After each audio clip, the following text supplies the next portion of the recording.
Bonjour à tous et bienvenue sur Oromax. Aujourd'hui, je voulais vous présenter cette toute nouvelle Spinnaker Hull chronographe. Je dis toute nouvelle parce qu'elle est sortie il y a quelques jours, le 23 février. Sachez qu'elle est disponible en 3 couleurs, l'une plus flashy que l'autre, donc cette verte qui s'appelle Shire Green, petit clin d'œil aux amateurs du Seigneur des Anneaux, une rouge et une bleu ciel. Alors moi j'ai préféré celle-ci. J'ai demandé qu'il m'envoie d'ailleurs celle-ci. Pour tout vous dire, donc Spinnaker m'a envoyé cette montre sans me demander de la renvoyer, donc gratuitement. Donc du coup, ce contenu est sponsorisé par Spinnaker. De ce fait, je vous ai laissé des liens dans la description ci-dessous vers leur site. Quoi qu'il en soit, je vous dis bien évidemment tout ce qui va et ce qui ne va pas de cette montre. Il y a bien sûr de tout. Commençons par les points positifs que je vois ici. Alors franchement, c'est un design fort intéressant. Je vois bien évidemment des designs empruntés par-ci par-là, notamment en boîtier un petit peu Panerai. Je suis pas très Panerai moi, hein, mais même moi je peux identifier que son boîtier est un petit peu Panerai. Je vois une grosse date, hein, donc qui fait penser un petit peu à Lange & Söhne. Mais même comme ça, il y a des choses qui sont quand même fort originales de cette montre dans sa globalité. Si ce n'est pas le cas, dites-le moi s'il vous plaît, dites-moi que je me trompe complètement, ce qui est fort possible. Plus ça va, plus je me dis que j'ai peut-être déjà vu une Panerai un petit peu avec ces éléments-là. Mais bon, on y va. Donc du coup, le cadran, comme vous le voyez, c'est un cadran, dans ce cas de figure, vert. Un cadran qui est un cadran sandwich. C'est-à-dire que au lieu d'avoir les index peints directement sur le cadran ou alors appliqués, ils sont creusés. Et dans le cadre de ce creux, vous voyez justement la luminescence. Nous sommes ici sur une luminescence suisse Superluminova C3 qui est très très bonne. Je vous mettrai une petite vidéo sur la dégradation de la luminescence. Comme vous le voyez, vous avez de la luminescence au niveau des aiguilles, bien sûr, au niveau des index, bien sûr, mais aussi au niveau des petits index, ce qui est très intéressant, pas tous les chronographes font ça. De retour sur le cadran, donc vous voyez sur la partie haute du cadran un appliqué métallique, la marque Spinnaker, juste en dessous en bleu ciel, 330 pieds qui équivaut à 100 mètres. Donc oui, en effet, cette montre vous propose une étanchéité de 100 mètres, ce qui est vraiment chouette pour une montre chronographe. Et pourquoi elle peut le faire? Parce qu'elle a une couronne vissée, mais pas seulement une couronne vissée, elle a aussi des poussoirs vissés, ce qui lui permet d'assurer justement ce niveau d'étanchéité à la manière d'une Rolex Daytona moderne. Donc voilà, je vais du coup arrêter et remettre à zéro le chronographe pour vous en parler. Le chronographe, en fait, le mouvement en général, hein, vous êtes ici sur un Seiko VK73 Mecha Quartz, qui donc vous donne déjà ces 3 sous-cadrans, même si le cadran à 6 heures n'en est pas vraiment un. Vous le voyez avec cette croix dont les points cardinaux sont creusés eux aussi à la façon sandwich. Très très bien, donc j'aime bien ça. Encore une fois, je suis sûr de l'avoir déjà vu peut-être sur une Panerai.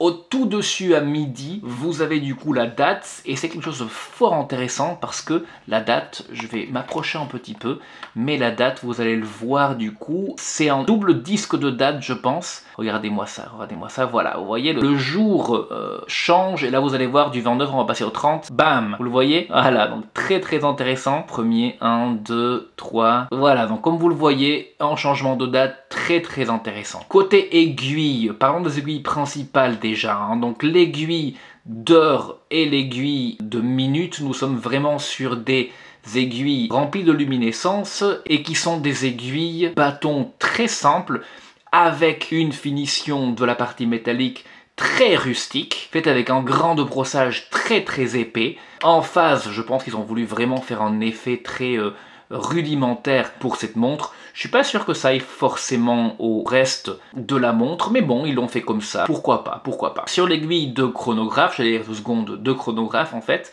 la partie supérieure est faite en bleu, le même bleu qui est au niveau des aiguilles des sous-cadrans, et du texte pas mal. Les sous-cadrans quant à eux sont argentés, et je pense franchement que le tout se marie relativement bien. Après c'est mon goût, mais ça se marie relativement bien, en dehors du bleu ciel qui je pense ne contraste pas forcément très très bien avec le vert. J'aurais pas moi personnellement mis quelque chose comme ça. Après le boîtier, si on y va, donc le boîtier sur la partie extérieur du cadran, vous avez un petit réo argenté où sont marquées les secondes. Vous avez également une échelle tachymétrique imprimée sur la lunette de la montre. Ce qui me fait vous parler du boîtier. Donc nous sommes sur un boîtier de type pillow, donc franchement assez gros, hein. La montre se porte assez grosse sur le poignet, ce qui me fait vous parler des dimensions quand même, hein. Nous sommes sur 42,4 mm de diamètre, je mesure moi, par 15,3 mm d'épaisseur, donc assez grosse, hein, pour un mouvement méga quartz, par 47,3 de corne à corne, par 22 mm d'entrecorne. Parlons également du bracelet de cette montre. Dans cette version verte, vous avez un verre un petit peu sapin avec un surpiquage très bien fait. Alors je pense que le bracelet, qui est en cuir, justement en cuir étanche d'ailleurs, est un des aspects très positifs de cette montre. Il est vraiment souple, c'est pas du tout comme ces cuirs gros que vous mettez au poignet et qui sont vraiment impossibles comme du carton.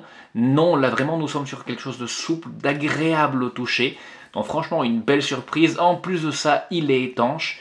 Donc vraiment très bien. Ce qui me permet de vous montrer donc l'arrière de la montre avec le symbole de Spinnaker, donc l'espèce de double N là. Ouais, rien d'autre d'intéressant, c'est poli, à part ça, rien, quelques indications. Voilà, donc globalement les points positifs de cette montre, une montre assez équilibrée avec des couleurs très flashy, très intéressantes, qui je pense ne laissera pas les gens indifférents. Vous pouvez y voir d'autres références bien plus connues. Moi j'y vois pas trop, n'étant pas très panéristi et ne pouvant pas me payer une à Langenzen. Mais bon, je trouve que pour des gens qui sont prêts à débourser 220 €, cette montre a l'air assez intéressante. Cependant, elle a bien sûr des côtés négatifs. Bien évidemment, on va commencer par le fait qu'elle n'a pas un verre saphir, et nous allons le confirmer grâce au Diamond Selector. Tac. Donc vous le voyez, voilà, pas de verre saphir. Je vais prendre une montre que je sais a du saphir. Voilà, comme vous le voyez, ça s'allume. Malheureusement, pas sur celle-ci, ça s'allume à peine. Donc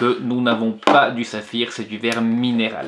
Donc ça, c'est un des points négatifs de la montre. L'autre petit point négatif, j'aurais vu une pompe qu'on peut détacher facilement au niveau du bracelet. Et côté couleur, comme je vous le disais déjà, hein, je pense que le bleu ciel avec le vert, à mon goût, ça va pas forcément. Mais bon, comme c'est dans des tout petits éléments, à mon sens, ça ne casse pas l'harmonie de la montre, qui reste fort jolie et fort harmonieuse. Voilà, un autre point négatif serait quand même l'épaisseur, mine de rien, hein, donc 15 mm, ça me paraît relativement gros. Je pense qu'ils auraient pu faire un petit peu plus fin.